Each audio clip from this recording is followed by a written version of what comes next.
Emil Bork, the very first adversary Peacemaker confronted, not in the hero's own title, but in his debut story published as a backup feature in Fight in 5 No. 40, 1966, written by Joe Gill with art by Bill Montez and Ernie Back. In this tale, Christopher Smith, secretly the Peacemaker, is stationed in Geneva under the guise of a diplomat.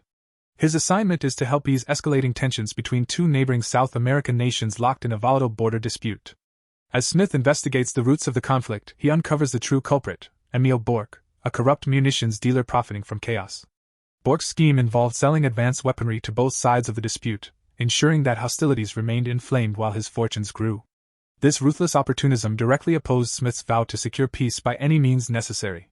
The story unfolds across Fight in 5:40-41, with Peacemaker tracking Bork through a series of violent confrontations that highlight both his tactical ingenuity and his willingness to use lethal force when all else fails. The climax comes when Peacemaker turns the villain's own technology against him. As Bork attempts to escape by air, Peacemaker maneuvers one of the arms dealer's experimental weapons into the fleeing craft, destroying it and killing Bork. This encounter not only introduced Emil Bork as Peacemaker's inaugural foe but also established the darker tone of the character's missions.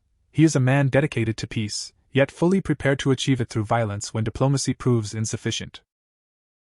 Dr. Tzin-Tzin.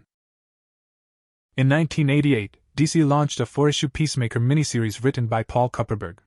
During this run, Peacemaker confronted Dr. Tzin-Tzin, a DC villain with roots stretching back to Detective Comics No. 354, 1966, originally created by John Broome, Sheldon Moldoff, Joe Giella, and Gaspar Saladino.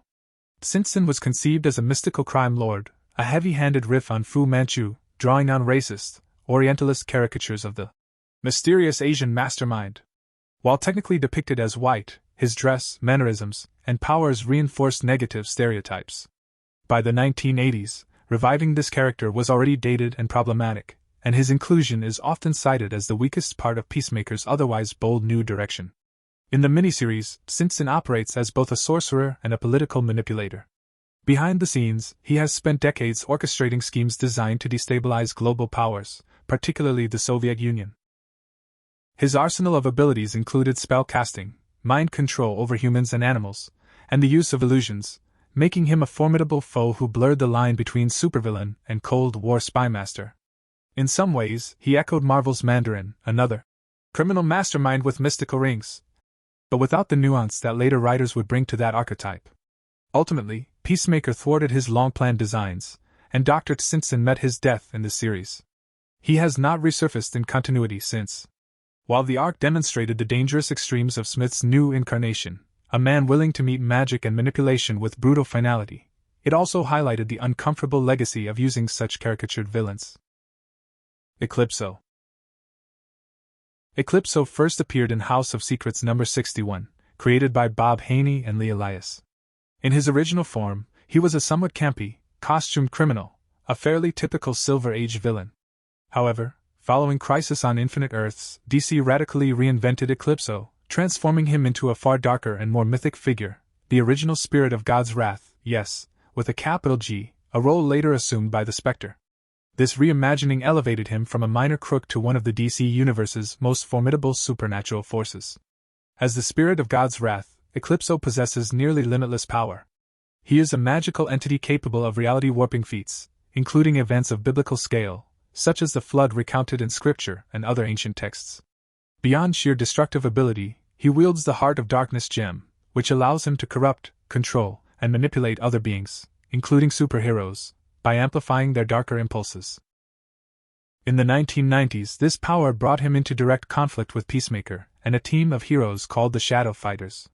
Eclipso's abilities were so overwhelming that Peacemaker actually died in battle against him, a stark testament to the stakes involved in facing a godlike adversary.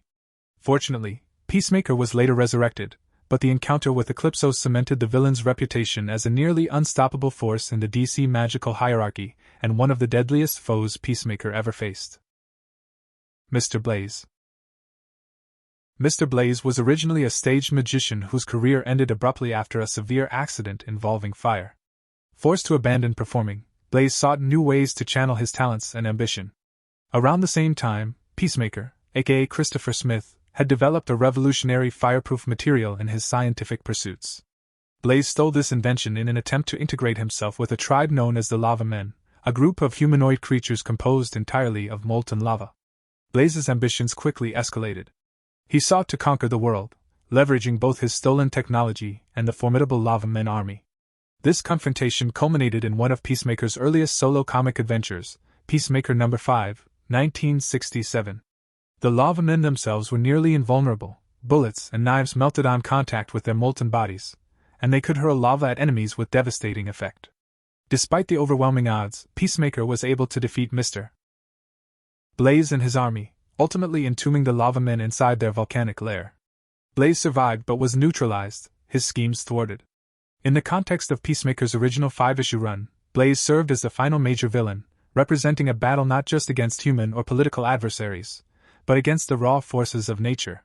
Peacemaker's ingenuity, including the use of an experimental, Absolute Zero weapon reminiscent of Captain Cold's technology, allowed him to overcome Blaze's fire-based advantage, completing the hero's arc against elemental and fantastical threats. This story exemplifies Peacemaker's early blend of science, strategy, and sheer bravery, showing how he could confront enemies ranging from warlords to magical fire monsters, setting the stage for the character's evolution in later comics. Fishmen. In Peacemaker No. 3, 1967, one of Peacemaker's earliest and most dangerous foes is Enrico Lissetti, a mad scientist who spent 15 years in an underwater lab engineering the Fishmen, green-gilled humanoid monsters inspired by the creature from the Black Lagoon. Lissetti kidnaps Christopher Smith's date, forcing Peacemaker into a battle that is both personal and tactical. Lissetti is a major villain because he is a human genius who can manipulate biology to create nearly indestructible soldiers.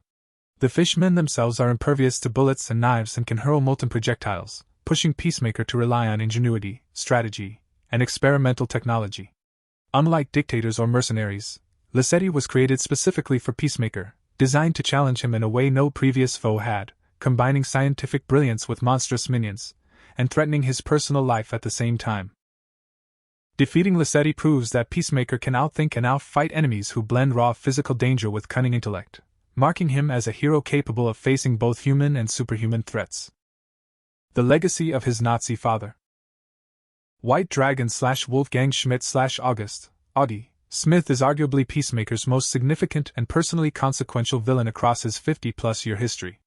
Introduced in the post-crisis DC continuity, 1988, Wolfgang Schmidt is Christopher Smith's biological father and a ruthless Nazi.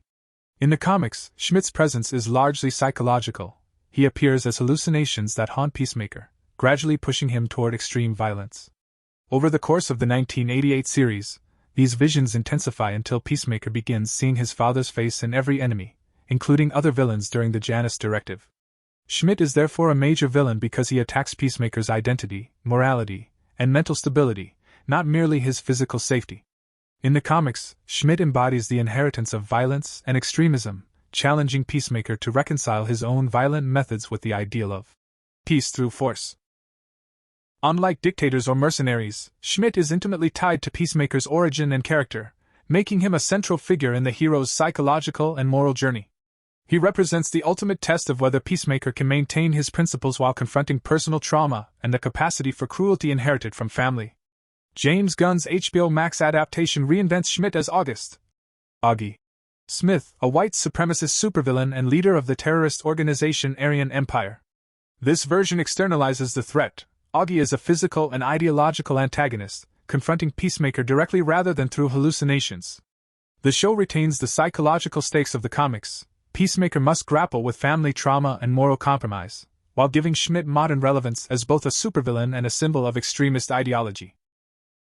Gunn's interpretation was so influential that elements of this characterization were later incorporated into mainline DC Comics continuity, blending the HBO Max adaptation with the character's historical legacy.